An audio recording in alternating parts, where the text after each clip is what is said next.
Dari Purworejo untuk Indonesia, dari lokal untuk global. Radio Irama FM Purworejo 88,5 MHz Irama FM Purworejo, top lagunya pasti infonya. Selamat pagi pendengar Irama FM Purworejo dimanapun berada. Dan pastinya di kesempatan pada pagi hari ini, senang sekali Jafar bisa hadir dan menemani pagi Anda di Dialog Kesehatan.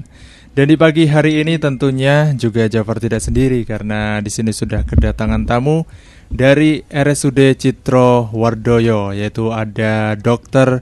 Firda Ridayanti. Selamat pagi Bu Dokter. Selamat pagi Mas Jafar. Ini pertama kalinya datang ke Irama FM. Betul, pertama kali ya. Dan juga senang sekali pastinya, semoga juga sehat selalu Bu Dokter di kesempatan pada pagi hari ini. Dan di pagi hari ini kita akan mengangkat tema, yaitu tentang demam atau malaria. Ini menarik sekali, apalagi kalau dilihat dari beberapa bulan terakhir juga sempat ada DBD dan juga banyak orang resah nih, bingung caranya mengatasi bagaimana. Namun apakah itu ada bedanya dengan malaria dan lain sebagainya, kita nanti juga akan tanyakan dengan Bu Dokter Firda Ridayanti. Oke Bu Dokter, kita juga ini para pendengar Irama FM ya, ini pengen bertanya-tanya juga. Ini apakah malaria itu penyakit yang seperti apa? Apakah ini mirip seperti demam berdarah atau bagaimana? Mungkin bisa dijelaskan. Oh iya, saya mungkin menyapa sobat pendengar Irama FM terlebih dahulu ya. Selamat pagi sobat pendengar Irama FM yang setia. Perkenalkan, saya Dr. Firda Ridayanti dari RSUD Dr. Citro Wardoyo Purworejo. Nah, jadi untuk pertanyaan Mas Jafar tentang malaria. Jadi malaria itu, dia itu penyakit yang sebenarnya disebabkan oleh parasit, dan dia ditularkan oleh nyamuk yang namanya nyamuk Anopheles. Nah, untuk gejalanya sendiri, gejala utamanya itu demam tinggi, dan dia biasanya diikuti gejala lain seperti menggigil, keringat dingin, dan juga pegal-pegal. Dan memang itu gejalanya sangat mirip seperti demam pada umumnya ataupun demam pada flu berat ya, Mas ya. Oke. Gitu. Jadi itu mirip dengan demam berdarah pada intinya, tapi aslinya beda. Ya, untuk gejalanya itu mirip demam, tapi untuk detail demamnya itu beda, siklus demamnya beda, kemudian penyebabnya pun beda. Kalau demam berdarah disebabkan oleh virus, kalau malaria sendiri disebabkan oleh parasit, seperti oleh itu. Oleh parasit ya. Jadi ada bedanya. Untuk pendengar Irama FM mungkin juga sekarang sudah mulai mengetahui nih bedanya juga tentang malaria ini dan demam berdarah. Kalau kita bahas tentang malaria ini, kalau di Purworejo ini biasanya yang membantu menangani malaria itu siapa saja? Apakah dari pihak RSUD saja atau ada volunteer atau dari mana? Sebenarnya banyak pihak yang bisa membantu untuk menangani malaria. Salah satu yang terpenting mungkin ini ya, di RSUD Dr. Citro Wardoyo itu bisa menangani malaria, terutama untuk pasien-pasien dengan gejala yang berat dan terutama untuk pasien yang membutuhkan perawatan intensif, seperti itu. Oke, jadi yang membantu itu ternyata juga banyak ya. Oke, tidak hanya dari RSUD Citro Wardoyo saja. Oke. Kalau di Purworejo sendiri, ini apakah gejalanya tinggi dibandingkan demam berdarah? Kalau sebenarnya kalau untuk di Purworejo sendiri itu seperti yang kita tahu, ternyata Purworejo itu salah satu di Jawa Tengah itu terkenal sebagai wilayah dengan endemis malaria.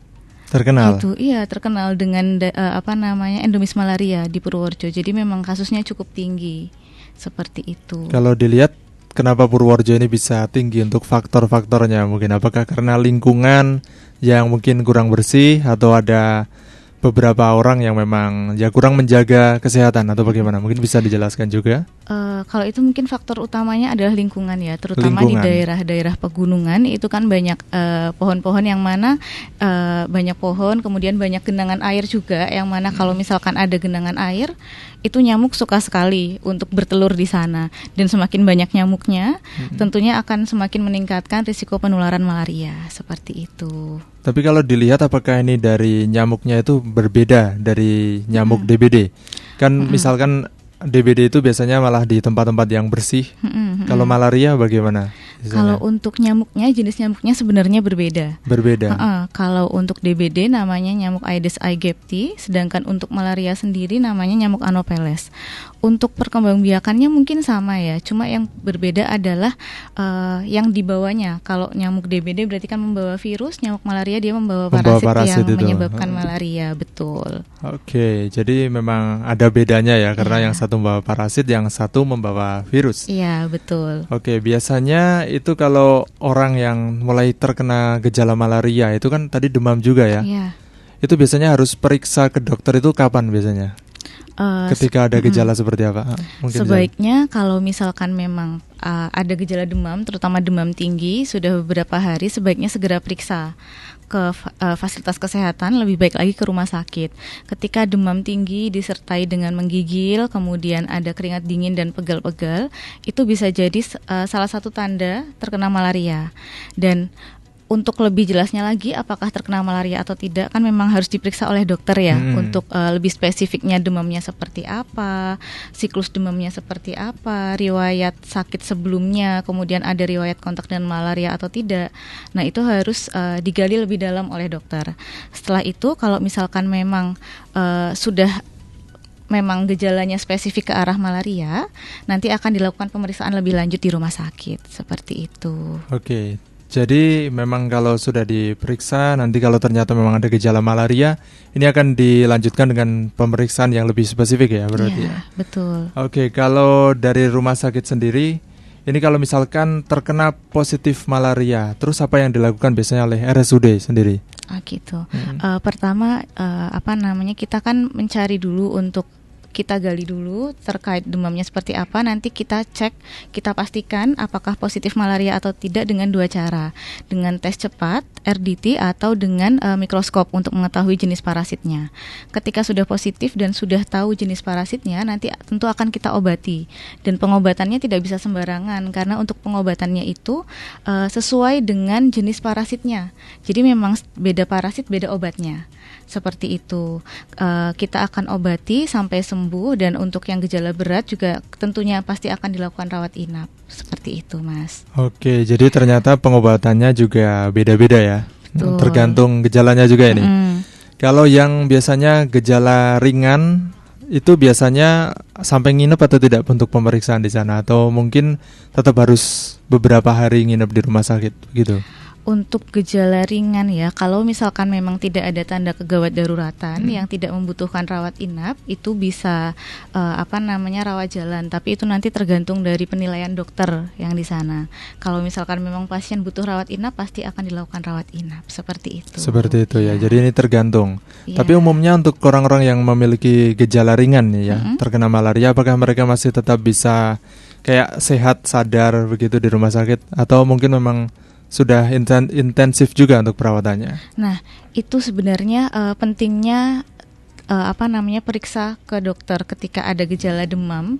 Jadi tidak boleh terlambat, karena apa? Ketika demamnya baru sebentar, itu kemungkinan kan kalau misalkan memang positif malaria, gejalanya masih ringan, bisa diobati dan bisa cepat sembuhnya. Tapi kalau misalkan memang gejalanya berat, itu mungkin bisa sampai dengan penurunan kesadaran, yang mana itu membutuhkan perawatan intensif. Dan semakin berat gejalanya, tentunya perawatannya akan semakin lama ya, dan mungkin ya akan masuk ruang intensif juga, seperti itu. Seperti itu ya. Jadi memang harus cepat untuk diperiksa begitu ya. Ya. Karena memang ini merupakan penyakit yang serius ya. Betul, ini penyakit yang serius, bisa menyebabkan penurunan kesadaran, bahkan kalau misalkan sangat terlambat bisa sampai dengan meninggal dunia. Kalau di Purworejo sendiri, apakah sudah pernah ada seperti pasien yang akhirnya terlambat periksa, atau pernah setelah dirawat tidak tertolong lagi begitu?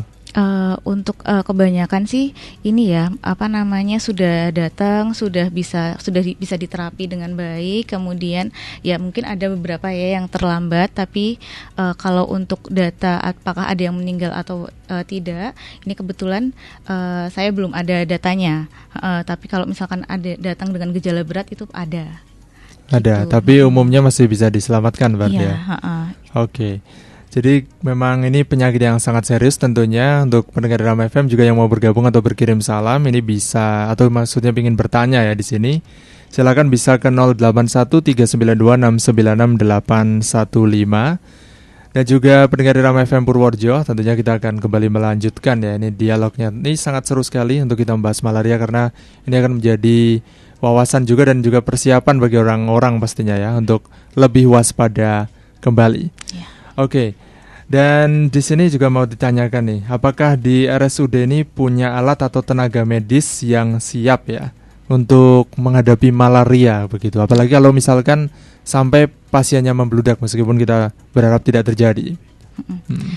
Sebagai daerah dengan yang terkenal dengan endemis malaria, tentunya RSUD Dr. Citrawardoyo pasti sudah siap untuk menangani malaria. Kita punya alat lab, kemudian habis itu ada dokter dan analis yang terlatih untuk menangani malaria. Seperti itu. Sudah, berarti memang sudah siap ya untuk menghadapi malaria. Insya Allah sudah siap. Sudah siap ya. Oke, tapi kalau dari RSUD Citrawardoyo sendiri, apakah mungkin pernah melakukan pemeriksaan atau mengunjungi ke desa-desa yang memang rawan malaria, atau untuk sekedar mengecek gitu ya? Kalau misalkan di DBD kan biasanya ada dari petugas kesehatan yang memang datang ke sana begitu. Bagaimana kalau dari RSUD sendiri? Mungkin kalau untuk dalam menangani malaria ini sebenarnya kita kan kerjasama dengan banyak pihak ya. Kita kerjasama dengan Dinas Kesehatan, kemudian dengan Puskesmas dan dengan beberapa rumah sakit juga. Dan kita juga ketika ada kegiatan untuk turun lapangan, kita juga bekerja sama dengan masyarakat juga dan TNI juga, seperti itu. Jadi dengan masyarakat dan TNI juga ini ya, yang ikut terlibat langsung berarti kalau ya? Turun lapangan iya. Jadi kalau dari masyarakat sendiri ini apa yang perlu dipersiapkan untuk menangani, misalkan untuk mewaspadai malaria ini ya? Apa yang bisa masyarakat lakukan untuk meminimalisir? Ataukah kebersihan atau bagaimana? Mungkin bisa jelaskan? Sebenarnya peran masyarakat itu sangat penting, terutama untuk mengeliminasi malaria di Purworejo ini ya. Yang pertama mungkin bisa kalau misalkan teman-teman atau rekan-rekan teman-teman ini ada keluhan demam, bisa langsung diperiksakan, jangan sampai terlambat. Kemudian tindakan yang lain mungkin menjaga kebersihan. Jangan sampai ada di sekitar rumah itu genangan air, karena kalau misalkan ada genangan air itu akan menjadi tempat paling nyaman untuk nyamuk bertelur. Jadi semakin banyak nyamuk tentu akan semakin banyak risiko penularannya. Kemudian kalau tidur itu bisa diusahakan pakai kelambu agar tidak digigit nyamuk.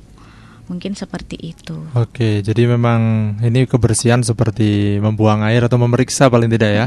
Biasanya di sekitar rumah kalau di musim penghujan terutama itu memang banyak air-air yang akhirnya kena genangan sendiri tapi lupa dibersihkan dan akhirnya memang banyak nyamuk-nyamuk. Kita memang nggak tahu itu nyamuknya yang tumbuh apa saja ya. Bisa nyamuk yang berbahaya juga. Oke, jadi kalau untuk kebersihan memang itu salah satunya membersihkan seperti bak mandi dan lain sebagainya. Namun ini untuk meningkatkan imun, apakah ini perlu mungkin untuk makanan-makanan bergizi agar terhindar dari malaria? Apakah ada mungkin? Untuk makanan spesifik itu sebenarnya tidak ada untuk menghindari malaria, ya. Cuma ketika kita terkena malaria kan tentunya tubuh itu butuh tingkat imunitas yang tinggi. Jadi makan makanan bergizi, buah, sayur, protein yang baik itu akan membantu juga. Seperti itu. Itu jadi memang tidak ada spesifik tapi memang kita tetap dianjurkan untuk makan makanan yang sehat dan juga bergizi pastinya ya.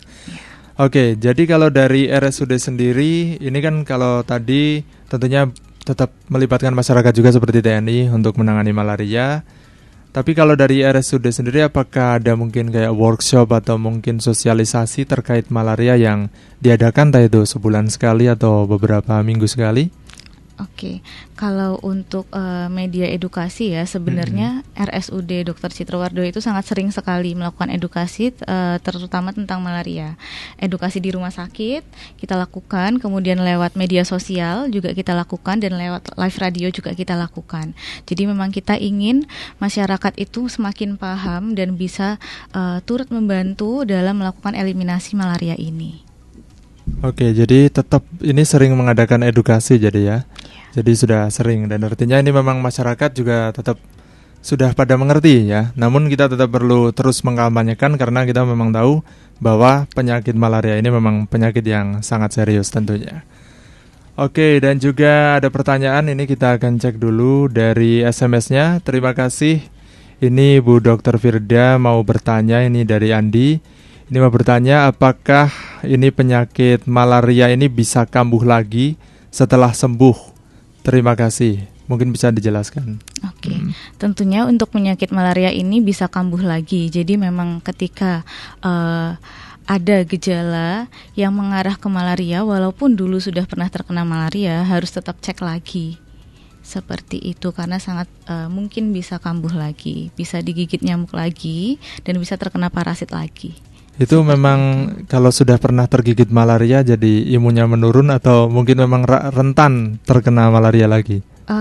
Lebih ke ini ya, lebih kalau misalkan memang ada parasit yang masuk ke tubuh yang mana itu menyebabkan malaria, pasti bisa terkena lagi untuk malarianya. Bisa terkena lagi? Iya. Oke, tapi kalau yang belum pernah terkena malaria itu memang misalkan kita posisi lagi sehat begini ya, terus digigit atau terkena parasit itu apakah langsung otomatis terkena malaria? Tapi kalau imunnya kuat, sehat, apakah bisa selamat? Begitu, maksudnya tidak terkena malaria. Kalau misalkan kita digigit oleh nyamuk yang ada parasitnya, kita akan terkena malaria. Cuma untuk gejalanya mungkin ya, kalau misalkan imun kita kuat, untuk gejalanya juga akan ringan, tidak seberat yang periksa ke dokter terlambat atau yang imunnya menurun, seperti itu. Jadi kalau periksa ke dokter terlambat atau juga imunnya menurun, begitu ya, bisa. Oke, dan ini juga tentunya mau kembali bertanya ya. Ini apakah malaria itu bisa dideteksi dengan cepat? Misalkan cuma karena hawanya nggak enak ini, kayak gatal atau mungkin demam sedikit, langsung bisa diketahui. Dan seberapa lama biasanya ini untuk malaria sendiri setelah diagnosis dari dokter sendiri untuk diketahui begitu? Oke, jadi kalau untuk malaria sendiri sebenarnya tidak bisa dideskripsikan oleh mungkin ini ya, maksudnya kalau awam itu ketika orang awam ketika demam mungkin baiknya adalah mengamati demamnya seperti apa, pola demamnya. Nah, jadi ketika periksa ke dokter nanti disebutkan untuk pola demamnya seperti apa, kemudian gejala penyertanya seperti apa. Nah, ketika dokter curiga ke arah malaria, tentunya pasti akan dicek lab. Dicek dengan RDT itu bisa lebih cepat munculnya, atau dengan mikroskop untuk mengetahui jenis parasitnya, seperti itu sih. Seperti itu ya. Jadi memang harus ada pemeriksaan penunjangnya untuk memastikan apakah itu benar malaria atau bukan. Oke, jadi tidak bisa langsung asal diagnosis ini demamnya seperti apa ya. Betul. Oke, jadi lama juga ya. Oke, tapi ini mau tanya juga, ini kalau untuk malaria ya, seberapa lama nih biasanya inkubasi malaria setelah digigit nyamuk, begitu? Setelah digigit. Setelah digigit nyamuk ya, itu sekitar mungkin kalau misalkan untuk gejalanya itu munculnya sekitar 1 mingguan. Kemudian 1 mingguan, kemudian nanti biasanya akan muncul langsung demam tinggi. Khasnya itu adalah demam tinggi, tapi demamnya itu tidak tidak yang terus-menerus demamnya. Biasanya demam, kemudian ada periode tidak demam, nanti demam lagi, seperti itu. Jadi ini demam terus biasanya agak sembuh begitu ya. Terus tapi nanti bisa demam lagi. Demam lagi, ya. Jadi memang ada siklusnya, demam, demamnya turun, kemudian demam lagi, demamnya turun lagi, seperti itu. Tapi kalau sampai yang parah itu apakah sampai kejang-kejang begitu? Bisa sampai seperti itu atau tidak?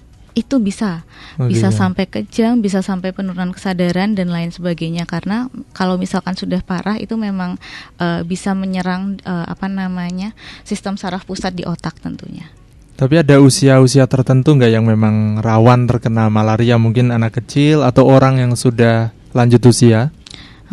Untuk usia yang rentan, sebenarnya semuanya itu rentan ya. Tapi lebih rentan lagi memang anak kecil dan lansia, karena kan imunnya lebih di bawah orang yang dewasa yang sehat gitu ya. Gitu. Jadi anak kecil ini memang kalau di Purworejo sendiri ini yang paling sering itu pasiennya lansia atau anak kecil? Terakhir kali. Kalau ini sih dewasa sih. Orang-orang dewasa sering, karena kan mungkin populasinya juga lebih banyak yang dewasa ya. Jadi memang yang sering dewasa. Cuma ada untuk anak kecil dan lansia tetap ada. Tetap ada. Oke, jadi memang ini perlu menjadi perhatian tersendiri ya, terutama juga untuk ya orang tua ketika anak-anaknya yang lagi balita, lagi kecil nih rawan juga ya. Karena memang imunnya, kemudian juga orang-orang yang sudah lanjut usia. Jadi ini perlu memang perhatian khusus, apalagi kalau di musim-musim penghujan. Dan di musim seperti ini walaupun udah mau menjelang kemarau, tapi ini masih kadang hujan, ini juga masih rawan malaria juga. Iya, karena kan kalau ada genangan air, udah jadi tempat paling nyaman nyamuk untuk bertelur. Jadi memang akan banyak populasi nyamuk yang mana kita nggak tahu ya dia ada parasitnya atau enggak gitu. Jadi memang kalau misalkan musim hujan atau musim kemarau pun ya usahakan tetap jangan ada genangan air. Usahakan jangan ada genangan air ya. Oke, ini juga merupakan peringatan yang sangat penting ini untuk pendengar Irama FM juga, untuk kita semua, agar juga bisa tentunya menjaga kesehatan dan terhindar dari malaria pastinya.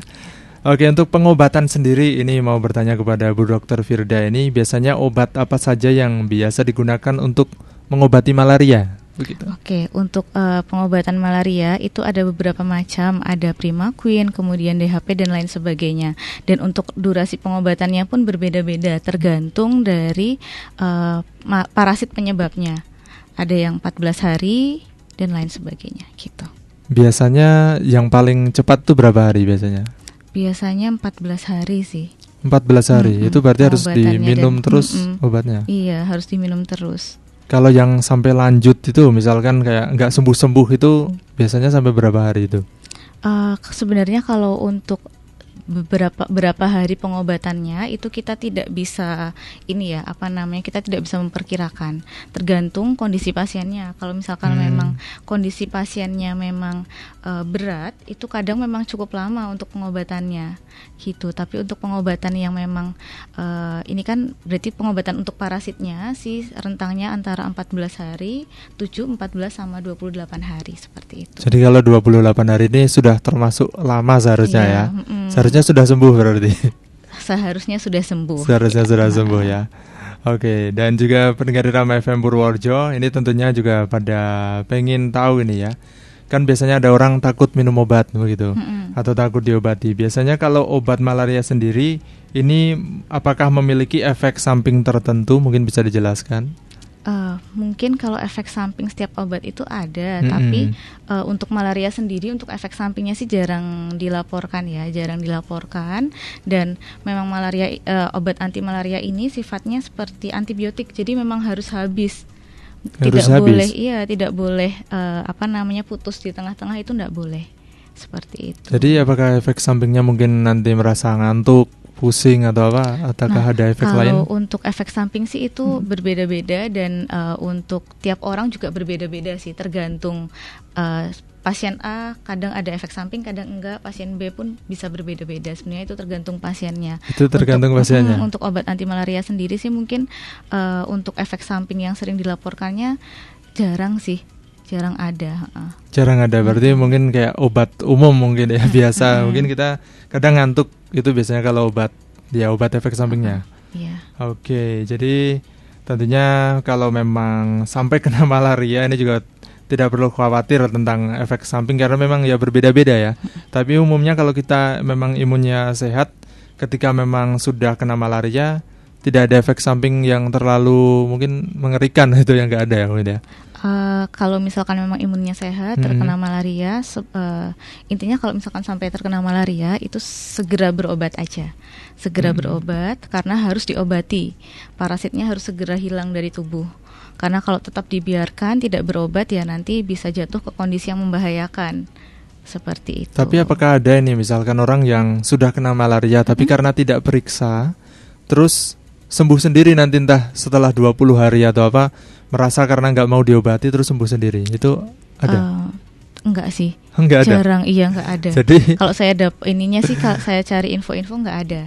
Karena kan memang malaria itu kan ada parasit ya, parasit di dalam tubuh, yang mana ketika parasit itu di dalam tubuh masih tetap ada, berarti dia akan tetap istilahnya masih ada penyakitnya di dalam tubuh dan masih akan mengganggu tubuh kita, seperti itu. Seperti halnya bakteri, ketika dia tidak diobati dengan antibiotik ya dia tetap akan menyebabkan sakit di tubuh manusia, seperti itu. Kalau tidak diobati berarti tetap akan memberi gejala pasti ya? Betul. Jadi seperti itu. Jadi kalau misalkan memang udah kena malaria, sudah sampai level yang misalkan tinggi, ya memang kalau telat pun tetap harus dibawa ke rumah sakit, berarti harus diperiksa ya. Jangan didiamkan sendiri berarti. harus diperiksa, harus ditangani oleh tenaga kesehatan yang terlatih juga. Ya, karena pastinya dokter dan juga tenaga kesehatan yang lebih mengerti ya. Jadi kadang kan orang mendiagnosis sendiri, wah ini cuma sakit biasa, nggak perlu periksa. Karena ya pemikiran orang-orang biasanya ada yang memang seperti itu ya. Betul. Oke, pendengar Irama FM Purworejo juga ini kita akan tanya lagi nih. Misalkan ini sudah diobati tapi entah itu tidak efektif, terus bagaimana itu solusinya? Karena nggak sembuh-sembuh begitu. Kalau misalkan memang belum sembuh, berarti itu harus kontrol lagi ke dokter, harus diperiksakan lagi. Dan itu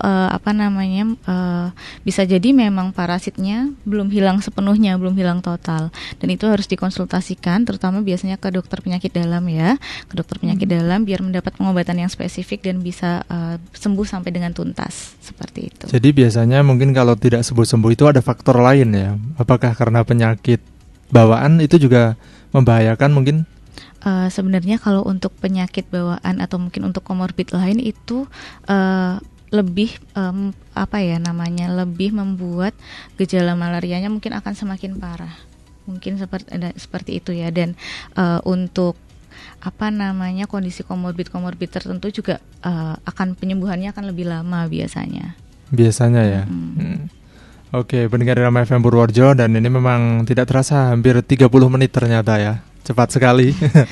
Kita membahas tentang malaria di pagi hari ini. Namun kita juga akan kembali bertanya sama Bu Dokter terkait untuk pencegahannya ini ya. Bagaimana cara paling efektif untuk bisa kembali dijelaskan. Kemudian apakah ada ini vaksin untuk malaria? Jika ada, siapa saja yang disarankan untuk mendapatkannya? Terima kasih. Oke, kalau untuk pencegahannya, yang pertama ini jaga kebersihan tentunya. Salah satu yang harus benar-benar dijaga adalah jangan sampai ada genangan air di sekitar rumah. Jadi bak mandi harus dikuras, kemudian tidak boleh ada genangan air sama sekali, biar nyamuk tidak bertelur di sana, dan biar mengurangi untuk gigitan nyamuk ke kita sendiri. Kemudian ketika tidur kita bisa pakai kelambu untuk mencegah gigitan nyamuk. Dan kalau misalkan di daerah sekitar itu misalkan sedang ada wabah mungkin ya, sedang ada banyak yang terkena malaria, mungkin bisa dilakukan fogging, karena fogging itu tujuannya bagus juga untuk membasmi nyamuk-nyamuk yang ada. Dan kemudian kalau untuk vaksin sih belum ada untuk vaksin pencegah malarianya. Gitu. Jadi ini belum ada ya untuk sampai saat ini berarti ya. Oke. Dan ada satu pertanyaan lagi nih sebelum selesai, yaitu ini ada dari Rido. Ini mau bertanya ke Dr. Firda, jika misalkan saya bepergian ke daerah endemik, apakah saya harus minum obat anti malaria terlebih dahulu? Terima kasih.